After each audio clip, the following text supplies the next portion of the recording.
faked his death to control an underground empire. When his voice echoed, "Welcome back to the family business," over the speakers, I realized I'd just triggered a downfall no one could stop. I caught my mentor, the man who practically raised me, standing in front of the academic board, proudly presenting my research as if he'd written every word himself. That was the exact moment I realized I'd spent my entire life worshiping a fraud. Hi, Reddit. You can call me Jamie. I'm 28 now, but this story starts when I was just a scared little orphan at 10 years old, standing in a cold courthouse hallway after my parents died in a car accident. My mother's only brother, Professor Frank Halden, swept in like some academic savior. He was charming, well-respected, and every bit the man people called a pillar of the community. He took me in when no one else would. And for years, I owed him everything. Or at least, I thought I did. Growing up, I wasn't the athletic kid. I wasn't the social butterfly.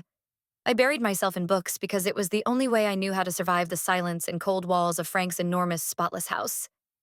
He didn't believe in celebrating birthdays. Wastes of time and money, he'd say. Or in emotional connections. What he did believe in was excellence. Academic, unquestionable, undebatable excellence. So that's what I gave him. By the time I was 22, I had a master's degree and was already working toward my PhD, under his supervision at the very university he ruled over as the legendary head of the sociology department. He always told me, "Jamie, real power isn't loud. It's quiet. It's the paper under the contract no one reads." I didn't understand what that meant back then. God, I wish I had. The research that would later make him famous, the so-called Halden behavioral study, was my life's work. I spent 3 brutal years conducting interviews, compiling data, running analysis until my eyes burned at 3 a.m.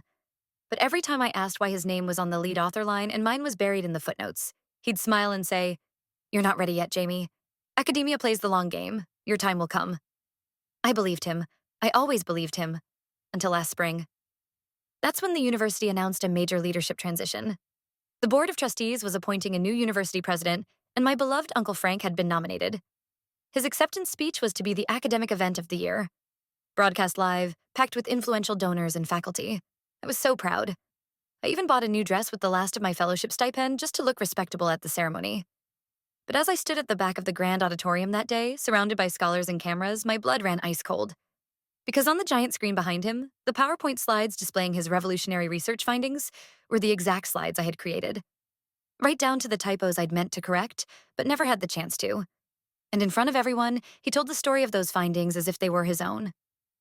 He never once mentioned my name. I confronted him after the event, still trembling, barely able to hold back tears. "Uncle Frank, why? You promised."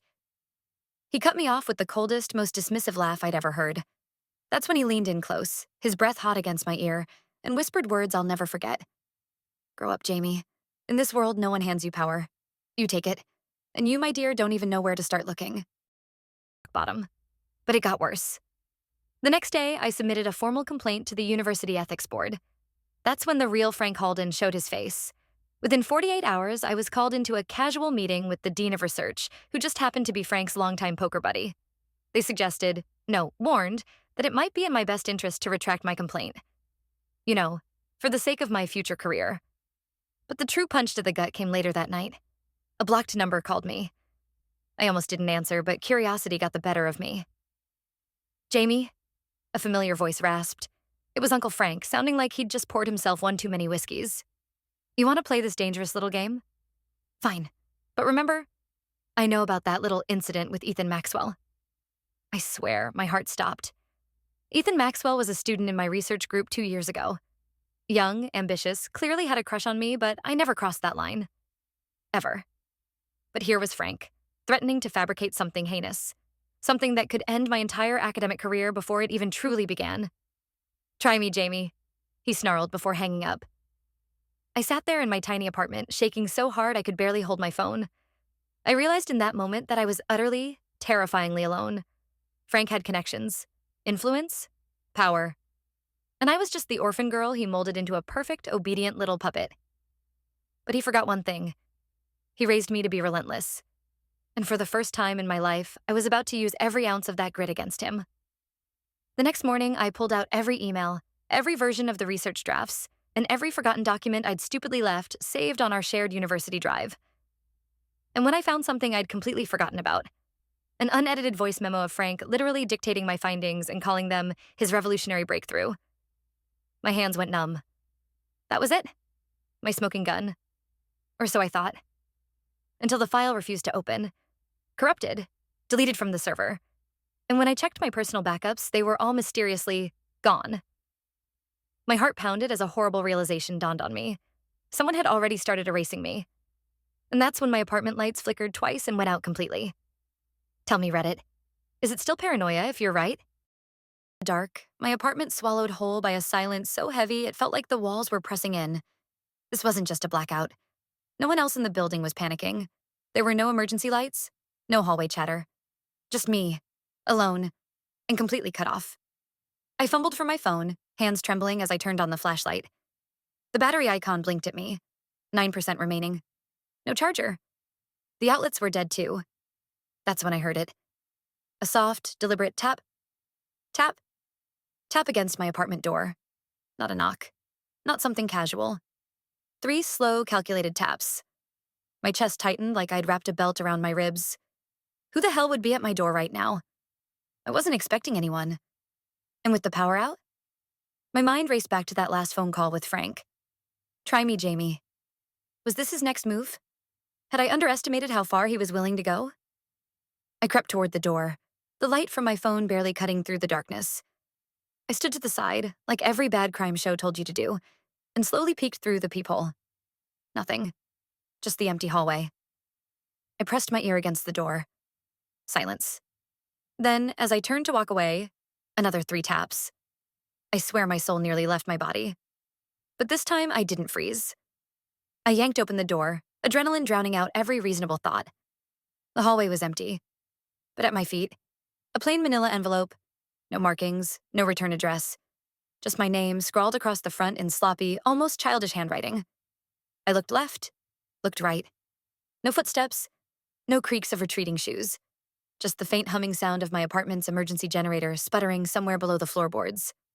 I slammed the door shut and locked it, every single deadbolt. My hands shook as I tore the envelope open. Inside were 3 things. A printed photo, grainy but horrifyingly clear. Me, sitting alone in the university library 2 nights ago, completely unaware someone was taking my picture from the shadows. A flash drive.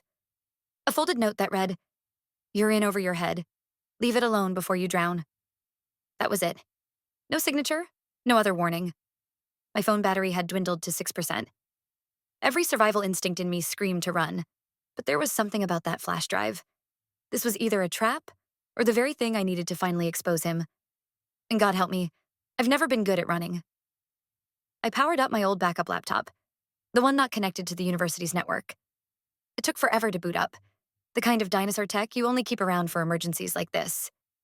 When I plugged in the flash drive, my heart felt like it was trying to punch its way through my chest. One folder. Is only. Inside it, hundreds of files. Financial records, private emails, even scanned copies of receipts from fundraisers that clearly funneled money into private offshore accounts. My uncle wasn't just an academic fraud. He was embezzling millions. But the worst part wasn't the money. It was the list of names, students, young women, all listed with coded annotations, dates, times, notes about their backgrounds. It didn't take a genius to realize this wasn't just about academic sabotage. This was grooming, exploitation. I felt bile rise in my throat. My hands were ice cold, fingers barely responsive as I scrolled through file after file, realizing I had stumbled onto something way bigger than a stolen research credit. Frank wasn't just a fraud. He was a predator, and I'd been living under his roof, studying under his mentorship, carrying his last name like a badge of honor. I couldn't breathe. My phone buzzed one last time before it died completely. An unknown number, one text. Check the news. I grabbed my laptop and pulled up the homepage for the city's biggest news outlet. Front and center, breaking news banner flashing. Prominent university professor found dead in apparent suicide at Riverside Hotel. Frank Halden. My mind went completely blank. I had just discovered irrefutable evidence that could take him down forever. And now he was dead? This was too perfect. Too sudden. And as if the universe couldn't twist the knife any deeper, there was a knock at my door. A real one this time. Firm authority behind it. Then a voice. "Miss Halden, this is Detective Ortiz. We need to ask you a few questions." I stood there frozen, laptop still open on the dining table behind me. Files spread across the screen like a neon sign screaming complicity. Do I open the door? Or do I run? My palm flat against the cool door. Miss Halden, this is Detective Ortiz. Please open the door. My heart slammed against my ribs so hard it felt like my chest would crack open. Every rational thought screamed to comply. But then I glanced back at the laptop on the table. Screens full of damning evidence, the flash drive still plugged in. If I let them in now, that evidence would disappear into some locked drawer and never see daylight again. I knew exactly how this worked. Frank's influence didn't die with him. It lived on through every powerful connection he built, every official he'd bought and paid for. I had one chance. And it wasn't going to be spent trusting the same system that protected him for years. I yanked the laptop cord free, tucked the device under my arm, and darted toward the back exit of my apartment. My mind was already sprinting 3 steps ahead. If Ortiz was at the front, who was covering the back? I pressed my ear to the rear door. Silence. Slowly, I turned the knob and eased it open, stepping into the narrow fire escape. The air outside was sharp against my sweat-soaked skin. I clutched the laptop tighter, took 1 step down, and froze. A man in a gray hoodie was standing at the base of the fire escape. He wasn't moving. He didn't need to. His stance told me everything. Broad shoulders squared, arms crossed, head tilted slightly like he was waiting for me. I backed up fast, nearly tripping over the uneven metal steps. Panic roared in my ears, but I forced my legs to move. Up, not down. If I could just get to the roof. Miss Halden? Ortiz again. His voice rang up from the stairwell inside. They were closing in from both sides. My head whipped toward the neighboring rooftop. It wasn't far. 8 feet, maybe 10, between the ledges. Could I make that jump? No time to second guess. I sprinted the last few steps up and, without thinking, hurled myself across the gap. For one terrifying second, it felt like I was flying straight into a void. My fingers scraped concrete as I barely caught the edge. I hauled myself over, lungs burning, knees scraped raw. Somewhere behind me, I heard shouts. But I didn't stop. I ran. Through the rooftop access door, down unfamiliar stairwells, through echoing maintenance halls. My entire body moved on instinct. I needed somewhere safe. Somewhere no one would think to look. That's when I remembered. The old graduate student archives beneath the humanities building. A forgotten maze of storage rooms and microfilm cabinets. No one went there. Hell, half the security cameras in that wing hadn't worked in years. By the time I made it inside, I was half delirious with adrenaline. I slid behind a row of old filing cabinets and finally let myself breathe. Shallow, shaky, desperate breaths. And that's when it hit me. Frank was dead. And yet, the warnings hadn't stopped. The threats, the careful, precise pressure to keep me quiet. This wasn't over. Top open with shaking hands. The files were still there. But something new had appeared. A hidden folder I hadn't noticed before. Next. Just that one word. I clicked it open. Inside, a video file. I hovered over the play button, dread pooling in my stomach like ice water. The video began with static, then cut to a grainy, low-lit room.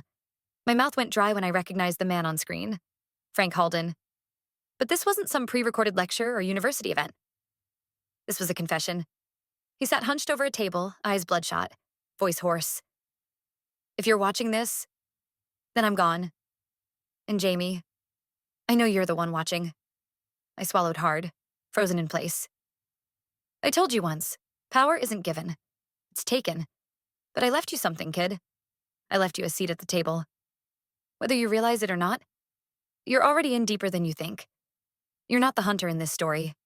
You're the bait. My stomach flipped violently. Check the final ledger, Jamie. The last payment wasn't to me. It was to the person standing behind you right now. My blood turned to ice. Every hair on my neck stood on end. I felt it. That subtle shift in the air behind me. And then, a soft breath against my ear. You really should have stayed quiet, Jamie. Around. That breath against my ear felt like a gun pressed to the back of my head. Slow. Steady. A warning. My mind raced through every possible outcome. None of them good. You don't have to do this, I said, my voice low, even though my pulse was pounding so loud I could barely hear myself think. Silence. Then, a soft chuckle. Low. Familiar. Frank always said you were smart, the voice whispered. But you really don't know anything, do you? My hand inched toward the laptop, but before I could even touch the screen, something hard jabbed into my ribs. Don't, the voice warned. I swallowed hard. My eyes flicked toward the laptop screen, still glowing faintly in the dark. The video had frozen on Frank's face, eyes empty. His final words etched into my skull. You're already in deeper than you think. And now I knew exactly what he meant. This wasn't about the research anymore. It wasn't just about him. Frank had been a pawn, a disposable one at that.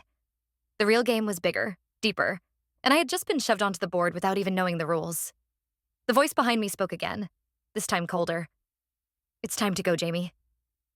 I clenched my fists, forcing myself to stay calm. Think. Think. Think. Where are we going? I asked carefully. Another low laugh. Somewhere you can't cause any more trouble. Before I could react, a sharp jab to my side sent me stumbling forward. A firm grip locked around my arm, yanking me upright.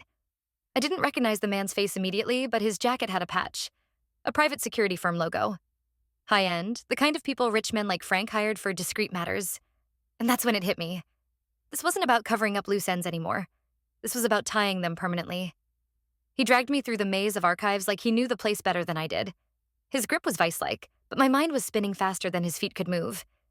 If he was taking me out, he wouldn't bother keeping me conscious. Which meant he needed me alive.